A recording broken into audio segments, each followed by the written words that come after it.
माँ बागदेवी शारदा को नमन। आप सभी मंचासीन गणमान्य अतिथियों को नमन।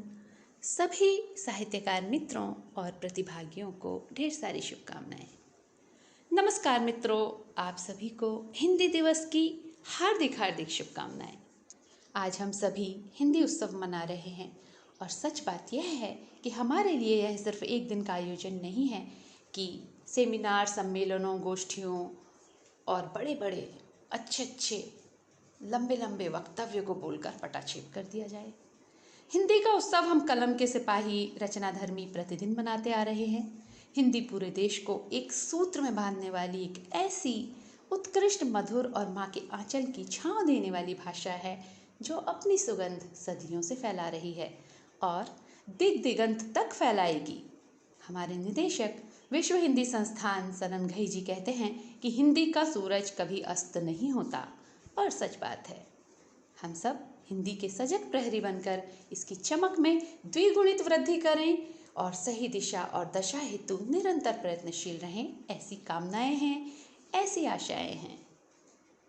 हाँ, कई सारी चुनौतियां, बाधाएं आती हैं, बहुत सारे पहलू हैं जिनकी वजह से अभी तक हमारी हिंदी को राष्ट्रभाषा का स्थान नहीं मिल पाया है।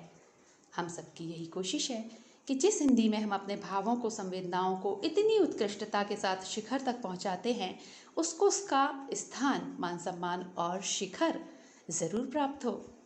सिर्फ हिंदी दिवस मनाकर ही इतिश्री ना करें, बल्कि हमारा पुरुषार्थ इससे संपूर्ण विश्व पर परचम लहराने और राष्ट्रभाषा का मान दिलाने के लिए निरंतर होते रहना चाहिए।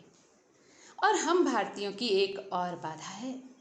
इंग्लिश मीडियम स्कूल में पढ़ने वाले बच्चों की हिंदी लेखन, पठन, पाठन के प्रति अभिरुचि कम दिखाई पड़ती है, और इसका कारण कहीं ना कहीं शिक्षक भी हैं और माता पिता भी। अपनी संस्कृति और सभ्यता की पहचान दिलाने वाली, ज्ञान देने वाली, मूल्यों को स्थापित करने वाली, सही जीवन दर्शन देने वाली हिंदी को हीन समझते हैं और पराई चमक में अपनी आंखें धुंधली करते हैं। सर्वप्रथम हमें अपनी चीज़ों का, अपने देश का, अपनी देश की भाषा का मान करना आना चाहिए। अगर हम स्वयं मान नहीं कर सकते तो दूसरों से क्या अपेक्षा।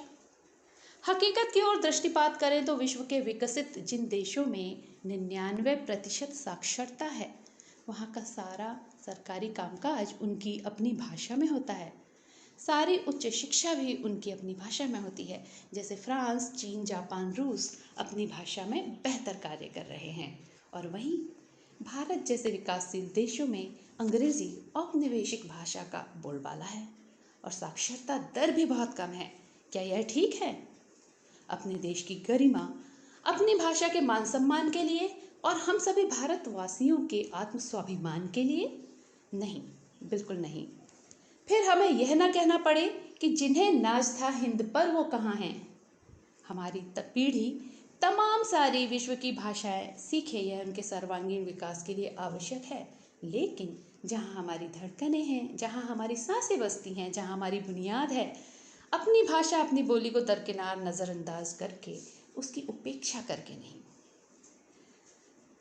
हिंदी जिसका शब्दकोश बहुत समृद्ध है, वृहद है, बहुत सशक्त है, अपने मनोभावों को पूरी तरह अभिव्यक्त करने की सामर्थ्य हमारी हिंदी में है। बस थोड़ा सा हमें अपनी ओर ध्यान देना है। जब कभी हिंदी लिखते हैं तो वर्तनी की, अनुस्वार की, उच्चारण की अशुद्धियों पर हम ध्यान नहीं देते और सब चलता है सोचकर टाइप करके पटल पर भेज देते हैं, या कहीं और जहाँ हमें भेजना हो बड़ी लापरवाही में हिंदी लिखकर हम भेज देते हैं। तो ये हमें बंद करना चाहिए। हमें शुद्ध लेखन पर ध्यान देना चाहिए और शुद्ध उच्चारण पर भी ध्यान देना चाहिए, ताकि हम नई पीढ़ी के मार्गदर्शक बन सके और हिंदी का सही दिशा में विकास हो सके। आज औपचारिक रूप से हम हिंदी का उत्सव मना रहे हैं, हर्ष का विषय है।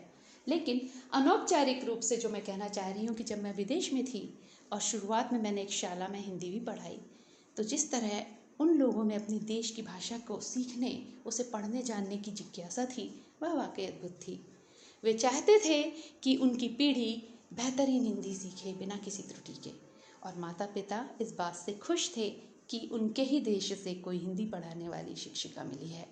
तो बाहर हमारे देश की सभ्यता, संस्कृति, भाषा को लेकर जो मान सम्मान, गरिमा, आदर है, वह कभी कभी यहाँ घटता सा नज़र आता है। क्यों? क्योंकि हमें आदत हो गई है कि यह तो अपनी है, यानी घर की मुर्गी दाल बराबर।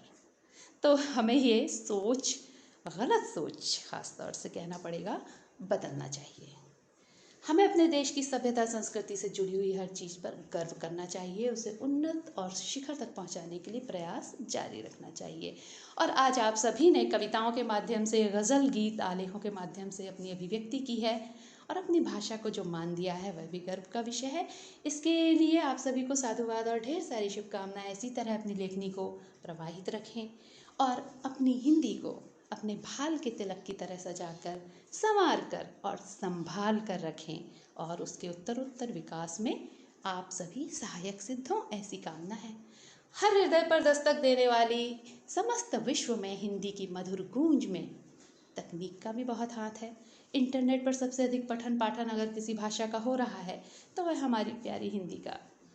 और महात्मा गांधी जी ने क्या कहा है कि राष्ट्रभाषा के बिना राष्ट्र गूंगा है और हिंदी को सम्मान, उसका स्थान राष्ट्रभाषा के रूप में दिया जाना अति आवश्यक है। वहीं डॉक्टर राजेंद्र प्रसाद कहते हैं कि जिस देश को अपनी भाषा और साहित्य के गौरव का अनुभव नहीं, वह उन्नत नहीं हो सकता। कितनी बड़ी बात है। अपनी जड़ों से, अपनी बुनियाद, अपनी सभ्यता संस्कृति से जो हमें मजबूती से जोड़ कर रखती है, जो हमें अपना परिचय देती है, वह है हमारी भाषा, जिसमें हमारी संस्कृति के बीज अंतर्निहित हैं। अन्य भाषाओं को हिंदी के साथ किस खूबसूरती से जोड़ रहे हैं आचार्य विनोबा भावे।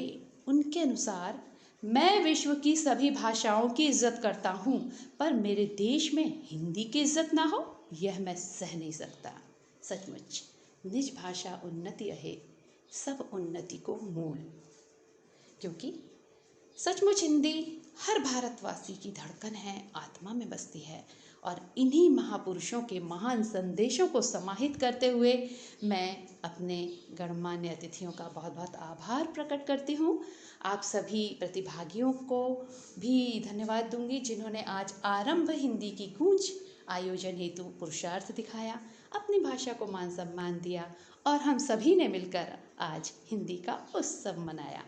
हमारी हिंदी इसी तरह बलखाती, मतवाली, इतराती हुई नदी के समान स्फूर्तिवान, प्रवाहमान, धीर गंभीर, कभी चंचला, कभी नटखट, कभी ओजस्वी, कभी प्रेम में पगी हुई अपनी गूंज समस्त सृष्टि पर सर्वत्र बिखेरती रहे।